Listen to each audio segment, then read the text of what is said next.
both big football fans. You're obviously, I mean, everywhere we see you go.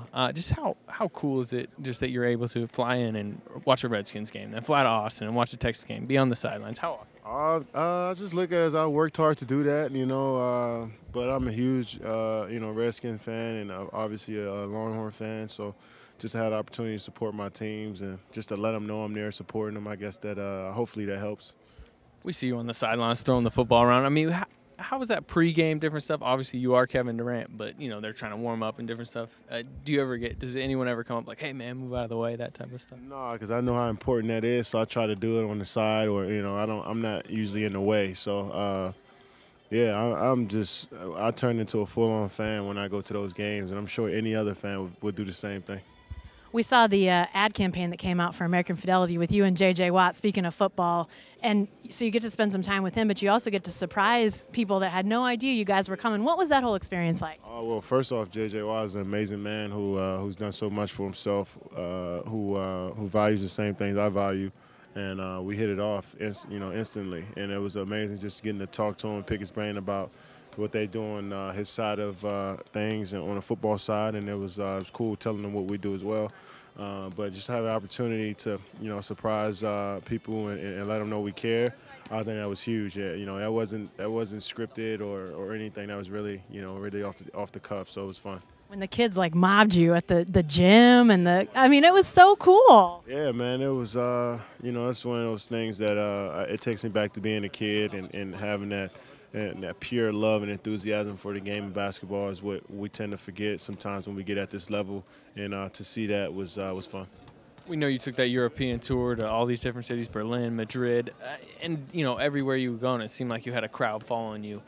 How awesome is that? And also, does it ever kind of get old at times? No, I just made it about the people I was around. My friends and my Nike family was there, so we just made it about us. And obviously I loved every stop on the tour. All the fans were amazing, and they showed me so much love. And so that was cool to touch them and inspire some people from a different culture than where I'm from. But it didn't bother me at all that so many people were surrounding us. It was just all about experiencing something new and different for me and my friends and family.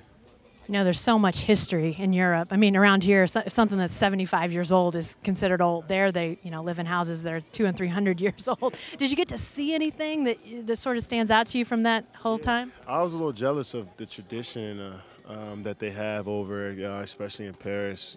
But once I got back home, I had to realize that we're a young country compared to countries like France and Spain and Germany.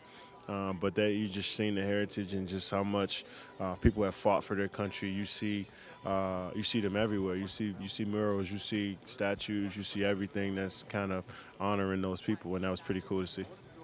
Last question. You've had a ton of obviously great different shots over the years, buzzer beaters, this and that. We've kind of been asking every player, do you have a favorite shot? The one, if you're telling your friend, this is the shot I remember most.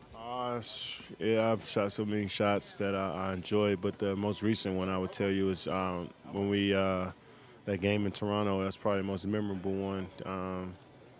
Just because that arena was just so electric and just being down 8 points with 45 seconds to go. A lot went into that game, and that's one of the few memories I have. One of the last memories I had with Derek Fisher as well.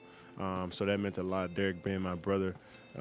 It was cool to, that kind of connection we had in that game was different from what I've ever felt before from him.